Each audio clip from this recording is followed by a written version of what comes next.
ಕಾಂಗ್ರೆಸ್ನ ಹಿರಿಯ ನಾಯಕ ಎಸ್.ಎಂ. ಕೃಷ್ಣ ಕಾಂಗ್ರೆಸ್ಗೆ ನಿನ್ನೆ ರಾಜೀನಾಮೆ ನೀಡಿದ್ದಾರೆ. ಇದು ರಾಜಕೀಯ ವಲಯದಲ್ಲಿ ಅಚ್ಚರಿ ಮೂಡಿಸಿದೆ. ಇನ್ನು ಇವತ್ತು ಬೆಳಗ್ಗೆ 11:30ಕ್ಕೆ ಅವರು ಸುದ್ದಿಗೋಷ್ಠಿ ನಡೆಸಿ ತಮ್ಮ ನಿರ್ಧಾರದ ಬಗ್ಗೆ ಇನ್ನಷ್ಟು ಮಾಹಿತಿ ನೀಡಲಿದ್ದಾರೆ. ಅವರ ಮುಂದಿನ ನಡೆ ಬಗ್ಗೆ ಕುತೂಹಲ ಮೂಡಿಸಿದ್ದು ಸುದ್ದಿಗೋಷ್ಠಿ ನಿರೀಕ್ಷೆಯನ್ನ ಹೆಚ್ಚಿಸಿದೆ. ಇನ್ನು ಈ ವೇಳೆ ಎಸ್.ಎಂ.ಕೆ ಅವರ ರಾಜಕೀಯವಾಗಿ ನಡೆದುಕೊಂಡಿರುವ ಬಗ್ಗೆ ಸುದೀರ್ಘ ಚರ್ಚೆ ನಡೆಸುವ ಸಾಧ್ಯತೆ ಕೂಡ ಇದೆ. ಅಲ್ಲದೆ ಇತ್ತೀಚೆಗೆ ನಡೀತಾ ಇರೋ ಒಟ್ಟಾರೆ ರಾಜಕೀಯ ವಿದ್ಯಮಾನಗಳ ಬಗ್ಗೆ ಹಾಗೂ ತಮ್ಮ ಮುಂದಿನ ರಾಜಕೀಯ ನಿಲುವು ಬಗ್ಗೆ ಕೂಡ ಚರ್ಚೆ ನಡೆಸುವ ಸಾಧ್ಯತೆ ಇದೆ ಎನ್ನಲಾಗ್ತಿದೆ.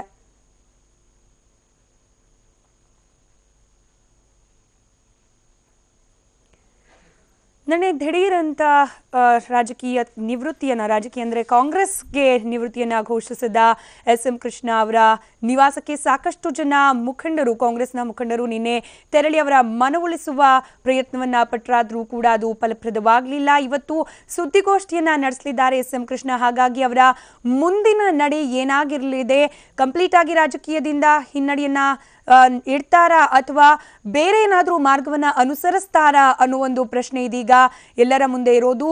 ಸಕ್ರಿಯ ರಾಜಕಾರಣಕ್ಕೆ ಗುಡ್ ಬೈ ಹೇಳ್ತಿದ್ದೇನೆ ಅನ್ನೋದನ್ನ ಘೋಷಿಸಿದ ಕೃಷ್ಣ ಅವರ ಮುಂದಿನ ನಡೆ ಬಗ್ಗೆ ಇದೀಗ ಸಾಕಷ್ಟು ಕುತೂಹಲವಿದ್ದು ಎಲ್ಲರ ಚಿತ್ತ ಇದೀಗ ಅವರು ನಡೆಸುವ ಸುದ್ದಿಗೋಷ್ಠಿಯತ್ತ ನೆಟ್ಟಿದೆ. ಬಗ್ಗೆ ಮತ್ತಷ್ಟು ಡೀಟೇಲ್ಸ್ ಕೊಡ್ಲಿಕ್ಕೆ ಎಸ್.ಎಂ. ಕೃಷ್ಣ ಅವರ ನಿವಾಸದ ಬಳಿಯಿಂದಲೇ ನೇರ ಸಂಪರ್ಕದಲ್ಲಿದ್ದಾರೆ ನಮ್ಮ ಪ್ರತಿನಿಧಿ ಆನಂದ್ ಬೈದನಮನೆ. ಆನಂದ, ಮುಂದೇನು ಅನ್ನೋ ಪ್ರಶ್ನೆ ಮಾತ್ರ ಎಲ್ಲರನ್ನ ಕಾಡ್ತಾ ಇರೋದು, ಎಲ್ಲರ ಚಿತ್ತ ಸುದ್ದಿಗೋಷ್ಠಿಯತ್ತ.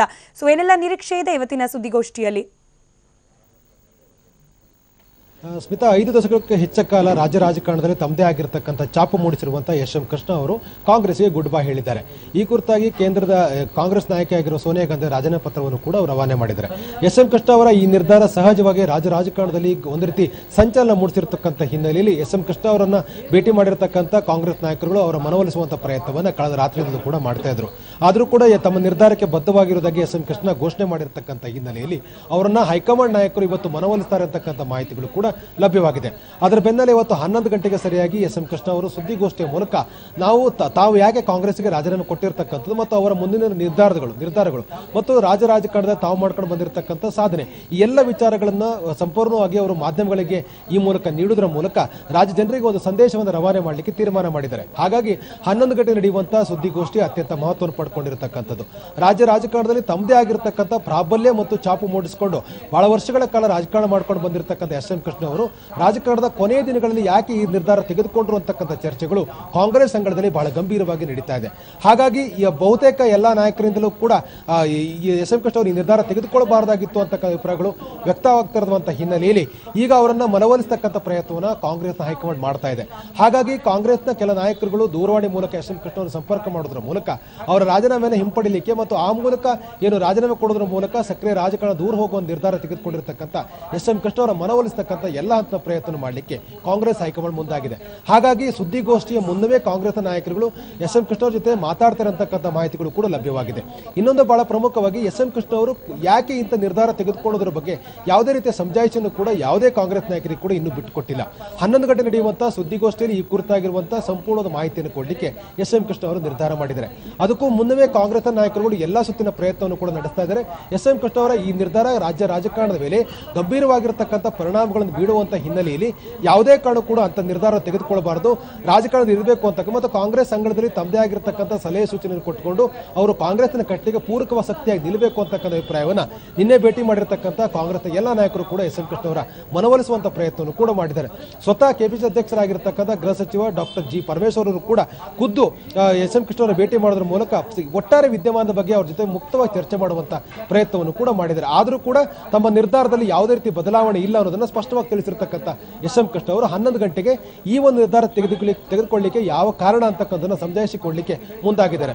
11 ಗಂಟೆ ನಡೆಯುವಂತಹ ಸುದ್ದಿಗೋಷ್ಠಿಯ ಸಂದರ್ಭದಲ್ಲಿ ಅವರು ಕೊಡ್ತಕ್ಕಂಥ ವಿವರಣೆಗಳು ಅತ್ಯಂತ ಕುತೂಹಲಕ್ಕೆ ಕಾರಣವಾಗಿರತಕ್ಕಂಥದ್ದು. ರಾಜ್ಯ ರಾಜಕಾರಣದ ಕೆಲ ನಾಯಕರ ವಿರುದ್ಧ ಅವರು ಸಹಜವಾಗಿ ಅಸಮಾಧಾನಗೊಂಡಿರತಕ್ಕಂಥದ್ದು ಮತ್ತು ಪಕ್ಷ ತಮ್ಮನ್ನು ನಡೆಸಿಕೊಂಡ ಬಗ್ಗೆಯೂ ಕೂಡ ಬೇಸರವನ್ನ ತಮ್ಮ ಆಪ್ತರ ಬಳಿ ವ್ಯಕ್ತಪಡಿಸಿರತಕ್ಕಂಥ ಎಸ್.ಎಂ. ಕೃಷ್ಣ ಅವರು ಈಗ ದಿಢೀರಾಗಿ ಈ ನಿರ್ಧಾರ ತೆಗೆದುಕೊಂಡಿದ್ದಾರೆ. ಮತ್ತು ಪಕ್ಷವನ್ನು ಅಧಿಕಾರಕ್ಕೆ ತರುವಷ್ಟು ಸಾಮರ್ಥ್ಯ ಇದ್ದಂತ ಎಸ್.ಎಂ. ಕೃಷ್ಣ ಅವರು ರಾಜಕಾರಣದ ಕೊನೆ ಹೊಸ್ತಿಲಲ್ಲಿ ಈ ನಿರ್ಧಾರ ತೆಗೆದುಕೊಂಡಿರತಕ್ಕಂಥ ಕೂಡ ಕಾಂಗ್ರೆಸ್ ಪಾಲೈಕೆ ಒಂದು ಚರ್ಚೆಗೆ ಕಾರಣವಾಗಿರತಕ್ಕಂಥದ್ದು. ಈ ನಿಟ್ಟಿನಲ್ಲಿ ಸುದೀರ್ಘವಾಗಿ ಚರ್ಚೆಗಳು ಕಾಂಗ್ರೆಸ್ ಅಂಗಳದಲ್ಲಿ ನಡೀತಾ ಇದೆ. ಹಾಗಾಗಿ 11 ಗಂಟೆಯ ಒಂದು ಸುದ್ದಿಗೋಷ್ಠಿಯಲ್ಲಿ ಯಾವ ರೀತಿಯ ಸಮಜಾಯಿಷಿನ ಎಸ್.ಎಂ. ಕೃಷ್ಣ ಅವರು ಕೊಡ್ತಾರೆ ಅನ್ನೋದು ಕೂಡ ಅತ್ಯಂತ ಮಹತ್ವವಾಗಿರ್ತಕ್ಕಂಥ ಸ್ಮಿತಾ. ಆನಂದ್ ಜೊತೆಗೆ ತಾವು ಹೇಳ್ತಾ ಇದ್ದ ಹಾಗೆ ಸಾಕಷ್ಟು ಅಸಮಾಧಾನವಂತೂ ಇದೆ ರಾಜ್ಯ ಕಾಂಗ್ರೆಸ್ ತಮ್ಮನ್ನ ನಡೆಸಿಕೊಂಡ ರೀತಿಯ ಬಗ್ಗೆ. ಸೊ ಮನವೊಲಿಸುವ ಪ್ರಯತ್ನ ಮಾಡಲಾಗ್ತಿದ್ರು ಕೂಡ ಎಲ್ಲೊಂದ್ ಕಡೆ ಬಕ್ತಾರ ಎಸ್.ಎಂ. ಕೃಷ್ಣ ಮತ್ತೆ ಕಾಂಗ್ರೆಸ್ಗೆ ವಾಪಸ್ಸಾಗುವ ನಿರ್ಧಾರಕ್ಕೆ ಬರುವ ಸಾಧ್ಯತೆ ಇದೆಯಾ ಅನ್ನೋ ಪ್ರಶ್ನೆ. ರಾಜ್ಯ ಕಾಂಗ್ರೆಸ್ ನಾಯಕರು ನಡೆದ ಯಾವುದೇ ರೀತಿ ಮನವೊಲಿಸುವಂತ ಪ್ರಯತ್ನ ಮಾಡಿದ್ರು ಕೂಡ ಅವರು ಆ ಅಭಿಪ್ರಾಯಕ್ಕೆ ಹೆಚ್ಚು ಮನ್ನಣೆ ಕೊಡುವ ಸಾಧ್ಯತೆಗಳು ತೀರಾ ಕಡಿಮೆ ಇದೆ. ಆದರೆ ಕೇಂದ್ರದ ನಾಯಕರುಗಳು ಈ ಕುರಿತಾಗಿ ಎಸ್.ಎಂ. ಕೃಷ್ಣ ಅವರ ಜೊತೆ ಮಾತುಕತೆ ಮಾಡೋದ್ರ ಮೂಲಕ ಅವರು ತೆಗೆದುಕೊಂಡಿರತಕ್ಕ ನಿರ್ಧಾರವನ್ನು ಮರುಪರಿಶೀಲಿಸುವಂತೆ ಅವರ ಮನವೊಲಿಸಬಹುದು ಅಂತಕ್ಕಂಥ ಒಂದು ಆಶಾವಾದವು ಕೂಡ ಕಾಂಗ್ರೆಸ್ ಅಂಗಳದಲ್ಲಿ ಕೇಳಿ ಬರ್ತಾ ಇದೆ. ಹಾಗಾಗಿ ಈಗ ಕೇಂದ್ರದ ನಾಯಕರು ಯಾವ ನಿರ್ಧಾರ ತೆಗೆದುಕೊಳ್ತಾರೆ ಮತ್ತು ಎಸ್.ಎಂ. ಕೃಷ್ಣ ಅವರ ಮನವೊಲಿಸತಕ್ಕಂಥ ಯಾವ ಪ್ರಯತ್ನವನ್ನು ಕಾಂಗ್ರೆಸ್ ನಾಯಕರು ಮಾಡ್ತಾರೆ ಅಂತಕ್ಕಂಥ ಕೂಡ ಬಹಳ ಮಹತ್ವದ್ದು. ಒಂದಂತೂ ಸ್ಪಷ್ಟ, ಕಾಂಗ್ರೆಸ್ನಲ್ಲಿ ಅಂದ್ರೆ ಕೇಂದ್ರದಲ್ಲೂ ಕೂಡ ಪ್ರಭಾವ ಹೊಂದಿರತಕ್ಕಂಥ ಎಸ್.ಎಂ. ಕೃಷ್ಣ ಅವರು ಕೇಂದ್ರದ ನಾಯಕರ ಮಾತುಗಳನ್ನು ಕೇಳಬಹುದು ಅಂತಕ್ಕಂಥ ಅಭಿಪ್ರಾಯಗಳು ರಾಜ್ಯ ಕಾಂಗ್ರೆಸ್ ನಾಯಕರು ಇರತಕ್ಕಂಥದ್ದು.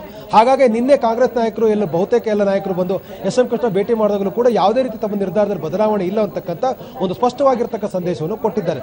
ಇನ್ನೊಂದು ಬಹಳ ಪ್ರಮುಖವಾಗಿ ಕಳೆದ ಕೆಲ ತಿಂಗಳುಗಳಿಂದ ಎಸ್.ಎಂ. ಕೃಷ್ಣ ಅವರನ್ನ ರಾಜ್ಯ ಕಾಂಗ್ರೆಸ್ ನಾಯಕರು ನಡೆಸಿಕೊಂಡಿರ್ತಕ್ಕಂಥ ರೀತಿಯ ಬಗ್ಗೆ ಅಸಮಾಧಾನಗಳು ಮೊದಲಿಂದಲೂ ಕೂಡ ಕೇಳಿ ಬರ್ತಾ ಇದ್ದವು. ಅದರಲ್ಲೂ ಪ್ರಮುಖವಾಗಿ ಸಿಎಂ ಸಿದ್ದರಾಮಯ್ಯ ಕಾರ್ಯವೈಖರಿಯ ಬಗ್ಗೆ ಪರೋಕ್ಷವಾಗಿ ಟೀಕೆ ಮಾಡ್ಕೊಂಡು ಬಂದಿರುವಂತಹ ಎಸ್.ಎಂ. ಕೃಷ್ಣ ಅವರು ಆ ಕುರಿತಾಗಿ ಪಕ್ಷದ ಅಂಗಳದ ತಮ್ಮ ಅಭಿಪ್ರಾಯಗಳನ್ನು ವ್ಯಕ್ತಪಡಿಸುವಂತ ಪ್ರಯತ್ನವನ್ನು ಮಾಡಿದ್ದಾರೆ.